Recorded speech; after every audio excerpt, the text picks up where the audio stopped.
Hello and welcome to Fresh Face One Shots. My name is Joey, And I'm Jacob. and today we are continuing Batman Brave and the Bold because apparently this one isn't affected by night terrors at all, which makes sense. It is not. It is. But, This is an anthology. but even less so affected because we have a break from our main story. Yeah. So as far as I understand, there was just a delay for one reason or another, either because Tom King is working on a lot of shit right now, as he always is, or because Mitch Gerads is such an amazing artist that it's just taking him a little longer than usual to get his shit done. I don't know. But yeah, so our main story, the winning card? No. The winning card. Yes, that's the name of it, right? Yeah, I know what stories we're reading. Is taking a break for the month. Instead, we have a replacement story, which is Mr. Baseball by Dennis Culver. So let's get into it. I love Dennis Culver because he's on Unstoppable Doom Patrol right now. So I'm already like really into it. What's up? I recognize the name because you've told me about the current Doom Patrol. Yeah. He also did the current Zatanna Night Terrors tie-in, which I read, which is fucking awesome. He's really great, and so I was already kind of like primed and ready for this. I know, unfortunately, you did not dig Mr. Baseball as much as I did. Didn't dig it. Okay, so I think this is a story you can tell was rushed into production. Very possibly. Because it's a one and done about a man called Mr. Baseball who is I want to say this is supposed to be a tribute to like the Silver Age characters where we give a Batman villain a gimmick, and this guy's gimmick is baseball. He has a baseball bat with wrapped in barbed wire, and he has scars on his head, and he's bald, and the scars make his head look like a baseball. And it's really funny. I don't know. I thought it was funny. Also, it is worth noting, the art in this story is done by one Otto Schmidt, who I don't know the full story, but I've heard through vague Twitter rumblings may be a Nazi. I don't know this for sure, but this is what I've heard a couple times. This is what we've heard. Well, that's always fun. Yeah, I don't know. Again, I don't know the full story. I just thought it's worth mentioning that in case we're praising the art of a really bad dude, I apologize, but the art is really good. I'll say that. I mean, yeah. I like the way Schmidt draws Batman. Actually, there's this nice sort of like angularness to it that really works. Yeah, he's a good artist. Actually, I just did a quick little bit of research on what the accusations are. Russian propaganda. There we go. Or the Kremlin. There we go. Yeah, that makes this a little uncomfortable. There we go. Anyway, I thought the story was cool. I think my problem might have been is that Culver's writing out almost an outright dark comedy. Yeah. And I wasn't going in for an outright dark comedy. I mean, what you usually get in this slot is this really grim Joker tale, and it's not really dark comedy; it's just dark. No, that's visceral horror with some really unsettling jokes, Tom King. It's a very different beast, but I don't know. I thought it was still cool. I don't know. I really dug it. This is it's a bit ridiculous. But yeah, we see Mr. Baseball revealed in a 2-page spread, making a baseball pun, where he's attacking these goons. But then he gets bored of his baseball gimmick and then just shoots a guy in the back. Yep. I don't know. It's just like moments like that I think just like, I don't know, make the humor in this story really land. For me personally, but whatever. But yeah, we get into like Mr. Baseball's backstory as Batman begins to like interrogate these like gangsters that like supposedly have connections to him. We also get this nice little like set of flashbacks to like little Bruce Wayne with Martha, talking about like his like connection to just baseball, which it seems really stupid and trivial, but I don't know. I thought it was just nice little like just. It's nice, but it's also it feels like that's meant to be a deeper character thing that's just being brought up in a one and done, which serves the story nicely enough. Yeah. So Batman does some investigating. Mr. Baseball is, obsessed with baseball and money being the perfect team for any score. Yep.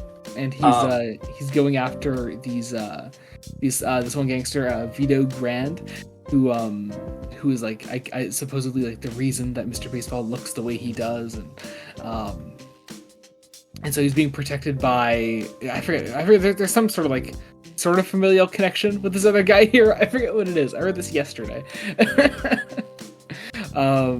Christian, I forget who he is. I don't know, to be honest.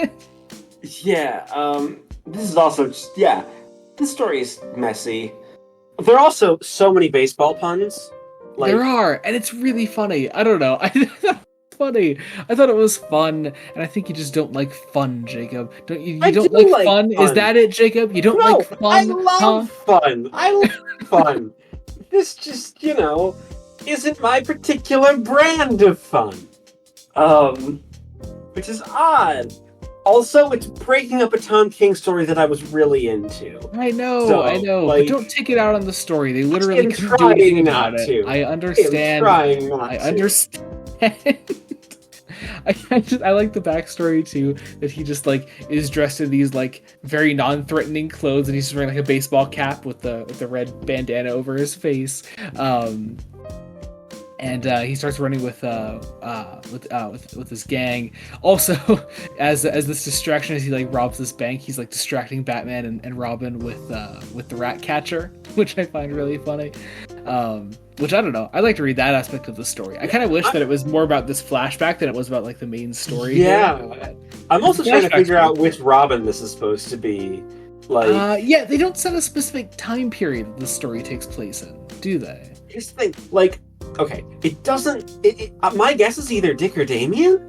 Well, I mean, it also seems most of these stories, I'm assuming, are meant to be more current, so it might be Tim. It might be Tim, because Tim's doing regular Robin things these days. Okay, but it's literally the only Robin panel we get this whole story. Yeah, we get one cameo from a Robin. Could be any of them. Yeah, but anyway, after this job is done, Vito gets pissy at Mr. Baseball, and so he has him kidnapped and tortured, and he fucks up his face, and he makes the scars on there that make his face look like a baseball, and it's again, I don't know, I find it fun. I don't know, I thought it was fine. I don't think I'm just not as pissed off about this story as you are. I was just kind of bored by it is the problem. Really? I don't know. Yeah, it was engaging the whole time. I don't know. I thought it was fine. Which is weird because I wasn't engaged the whole time. I don't know exactly what it was. It just didn't work for me. To each their own, I suppose. Yeah. We also end on Mr. Baseball implying that he's going to be assembling a team to get out of prison. Yep. Which, I don't know. I want to see where that goes. I don't know. Whatever. I don't know. I don't like talking about this story with you.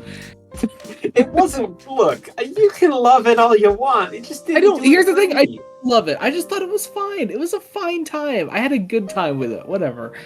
And I didn't. We're just gonna have to agree to disagree. Yeah. Anyway. I did really like the Stormwatch installment. Yeah, Stormwatch was really cool this month. Yeah. Stormwatch Down with the Kings, Part 3. Do we know how many parts this is running for? We don't, but I'd imagine at least 4. Because honestly, it seems like Ed Brisson is treating this like an ongoing at this point. You know what? I don't hate it. It's not like one continuous conspicuous, like it's not like a single contained story. Like he's taking breaks, he's breaking up the action at like certain points. Like this is mostly just a let's sort of regroup on Skywatch portion of the issue here, which I really dug. I thought it was cool. Yeah. Also, we get plenty more Mr. Bones content, which I'm always here for. Yes, and we get to see how much of a bastard the man is. Yep. An absolute legend. I love him. We're following up on the virus plot line, infecting agents. We have our team infiltrating the Halo building in Star City, which is very fun. I love this line. You should stand back unless you want to catch a mean case of cancer.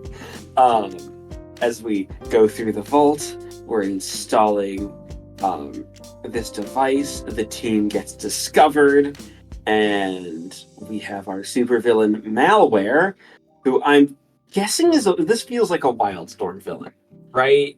Like, probably. I truly don't know much about that side of everything, but it's a techno snake virus thing. Yeah, it seems very much like that. Yeah, which I don't know. That ticks the right boxes for me. Yeah, it's cool.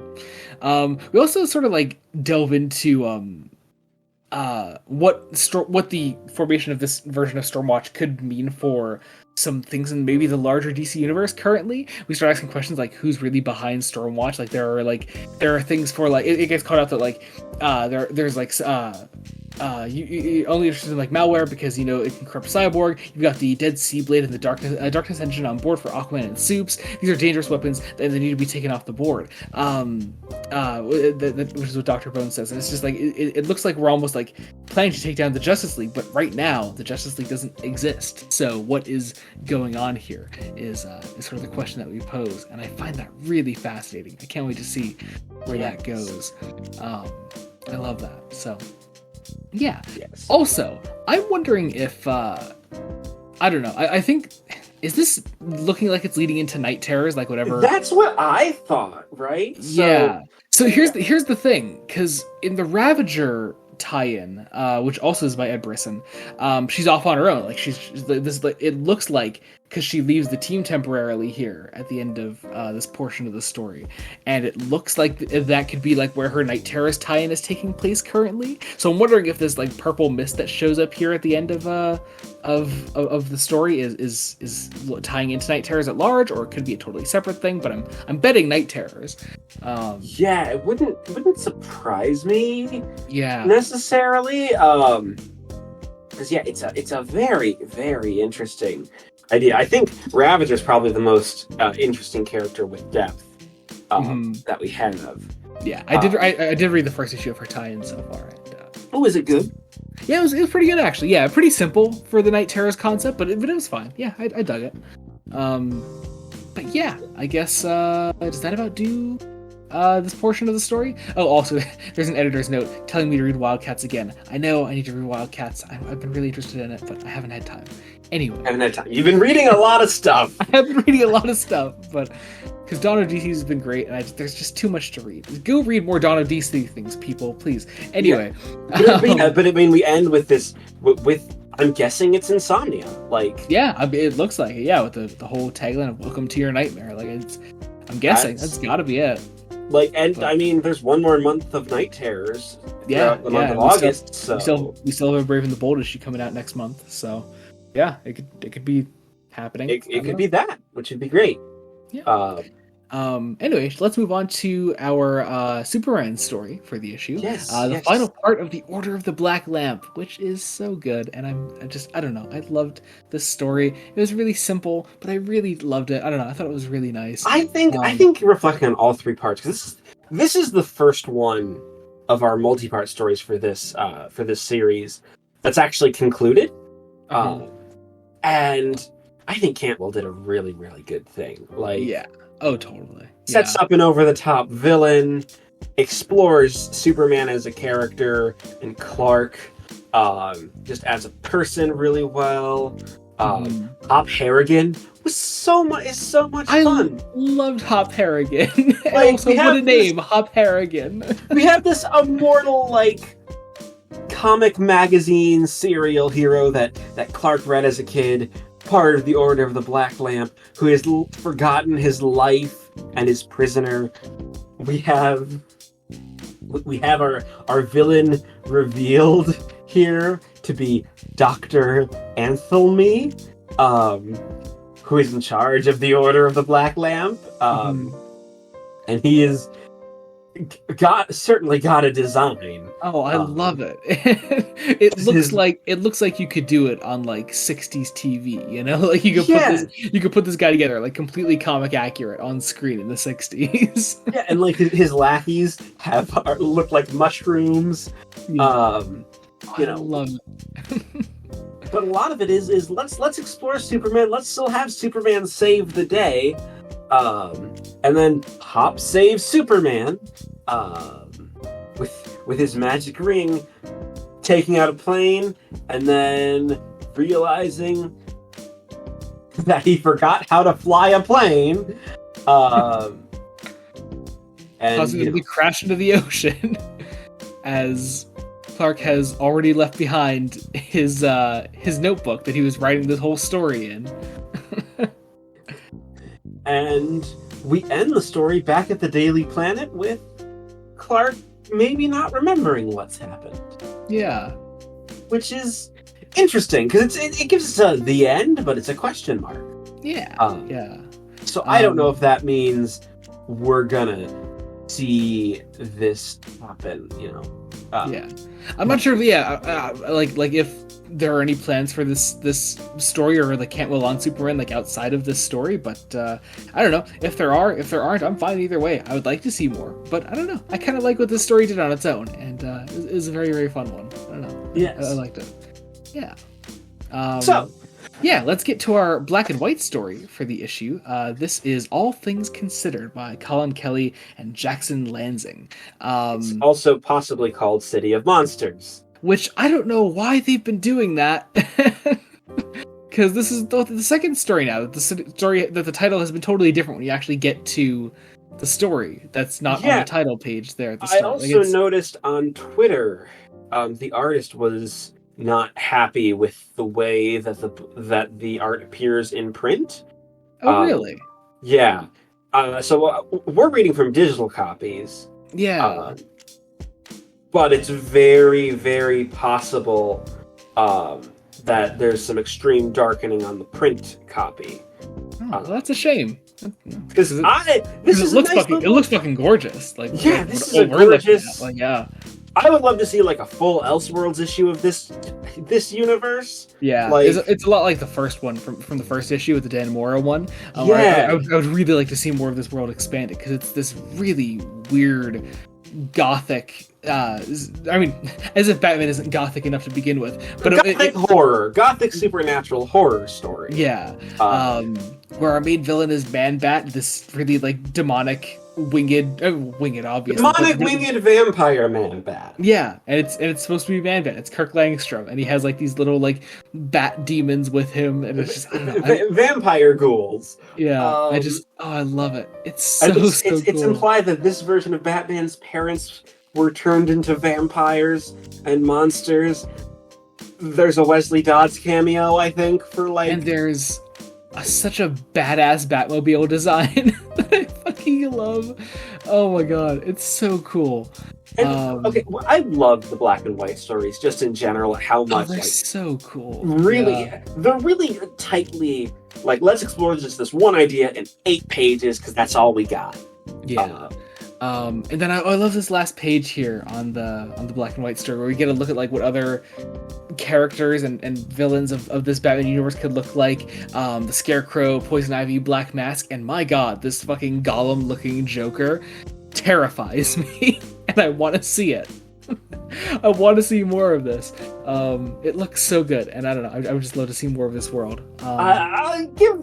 Give these people an ongoing or a mini series. Yeah, do it. Oh man, I feel like I'm gonna be doing that a lot with the black and white stories. Yes. Yeah. Anyway, that was Brave and the Bold number 3. That's Brave and Bold number 3. Yeah, it's a very different issue, mainly for the fact very that different. If I had to like rank it among the other two, I'd probably say this was maybe because of the strength of the other three stories my second favorite. That's valid. But yeah. Yeah. Honestly, yeah. I don't know. I don't know if I could rank the three issues because they offer up such different things, I'd say. Yes. Despite most of them carrying the same story across all the issues, I think the black and white stories are really what differentiate these issues from the others. And obviously, Mr. Baseball being a very different story to have here compared to the winning card, differentiates this one from the rest of them. But I don't know what. I haven't looked at solicits recently, actually. I don't know what Order of the Black Lamp is being replaced by. So I don't know. I might not even look it up. I think I'm just going to leave that a secret for myself. Yeah, that'll be interesting to see. Yeah. Just to see if it's still going to be, is it still going to be,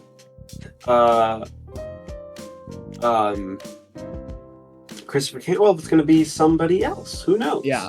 If I were to bet, it's probably going to be someone else. And I know I could easily just look this up right now, but I don't know. I kind of like the idea of just leaving it a mystery. Yeah. Anyway, otherwise, listen to our other Fresh Face One-Shots. Watch our other Fresh Face One-Shots, I should say. We're covering Night Terrors, the big blockbuster summer event for DC of 2023. We're covering the main story and a couple of the Superman tie-ins, which is really nice. And yeah, check those out. It means a lot. Otherwise, I'll have our link trees in the description below. You can check us out. Follow us on socials, Twitter or X, whatever the fuck it's being called Twitter. now. It's Twitter. It's just Twitter. It's just Twitter. Go follow us everywhere and subscribe to the channel. It means a lot. And yeah, I guess that about does it. Thank you so much for watching. Until next time, this has been Joey Morgan and Jacob Leclatter. Goodbye. Goodbye.